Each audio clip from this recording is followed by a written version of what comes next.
So this little video is hopefully going to be a short video of me trying to explain what I mean by going up and over scenery for vertical movement. First, before I go into my John Maddening of Age of Sigmar, we got 3 parts of the FAQ that pertain explicitly towards vertical movement and moving across scenery. So we're on page 3 here. Top right, we got please clarify when, if it is necessary, to count vertical movement as part of the distance the model moves, especially with regard to climbing scenic walls. If the height of the wall exceeds the model's movement, is the wall unclimbable, or can it be climbed over multiple turns? Can the model run up the wall?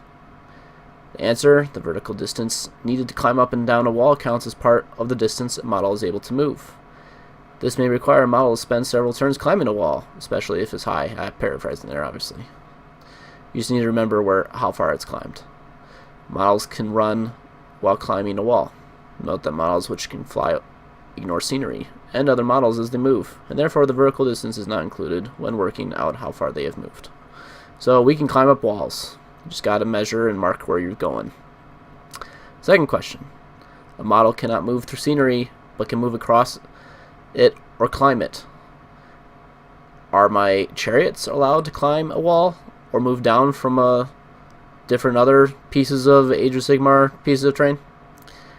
For simplicity and ease of play, the core game rules allow any model to climb any piece of scenery. If you wish, you may want to say that the models are only allowed to move places they should in real life, but basically you can climb up and down things, but you cannot move through them. Third question, are models units allowed to climb up trees on the Citadel wood bases? Yes. Models are allowed to climb up and down any type of scenery. Just can't move through them. So, John Madden time. Here's Glotkin. There's a Dryad. What are we going to do here? How can you get there? Without, obviously in this case, it'd be easier just to walk around the tree, but Glotkin just wants to eat this Dryad's face. So, for argument's sake, we're just going to assume that, let's say that the base of the tree extends out and they're both, touching it, whatever. The huge root structure. Doesn't matter. We're going to say it's 3 inches tall, 2 inches wide. Go back down 3 inches. This is an 8-inch charge for the Glotkin. Can you make it? Hey, he does. The tip of the base is going to be down there, but he's going to be within ½ inch of the model. And the Glotkin's going to be like, oh god, I'm like belly smashing you. But for not crushing your models, put your model wherever you want. You just note where it's at and you can fight. Good job, Glotkin. You ate that Dryad's face. So that's the simplest example of what I mean by going up and over and down scenery. Because you can climb over stuff, but you can't move through it. You can't just go through the tree to go up and over. Alright. Now, when you start getting into multiple trees, it starts to get more interesting and abstract. So let's say, but before I go down to my abstract piece of art, let's do another thing we could possibly do. Let's say that the Glotkin can't get in to the forest, but let's say if the Glotkin was standing up here and his attack reach was sufficient enough. I don't know what his attack reaches are. Let's say they're 2 inches. Let's say this was 2 inches between the bottom of his base if he's standing on top of the tree to the shoulder height of the model, because that's in the errata, and that's something that we're doing that that big tournament over in the UK did, and what Adepticon adopted for vertical attack distances for this year, and what's also in the Bug Eater. You can measure vertical attack distances between the shoulder of a model to the base, and vice versa. So I'd still say you'd probably have to make the charge distance. Obviously, he's not within ½ inch if he's up there, right? But if you made the charge distance and rolled it, you could stay up there and then say, you have a 2-inch attack reach. Sure, I'd go for that. That sounds fair, as long as you're not cheating the normal amount of distance that you would need to roll. So now here's where it gets weird. Because even in that case, this case where you stay on top of the tree, again, you haven't moved through, you're not occluding or clipping through scenery, you're standing on top, and we're saying that you can get in there. And maybe that's the answer to this little problem, because this isn't just 4 potatoes and an egg yolk in a circle. This is a dirty glotkin, and this is, we'll say, a happy dryad again.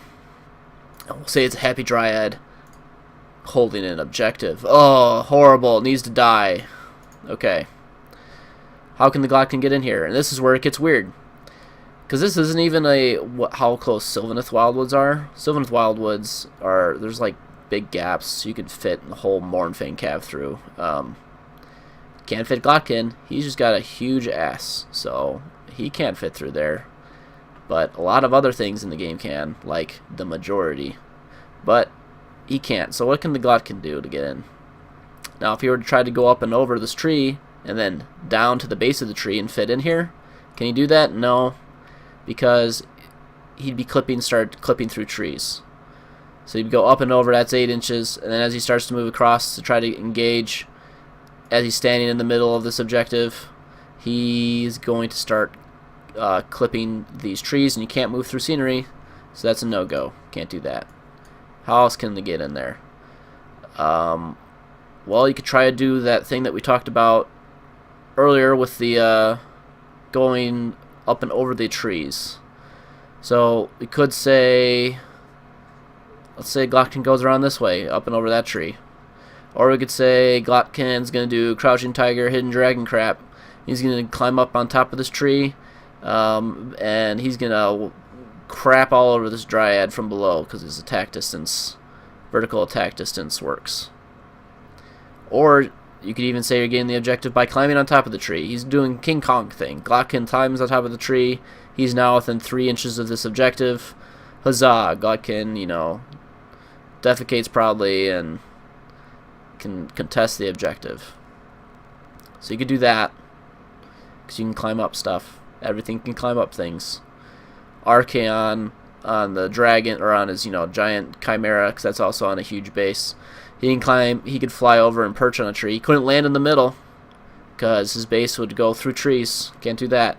But he could say he flies and perches on top of the trees. Sure, fine. You can do that because you can climb up on stuff.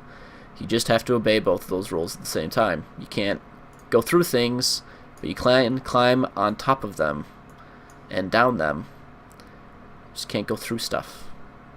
So hopefully that answers the up and over, what I meant by up and over, a little bit better.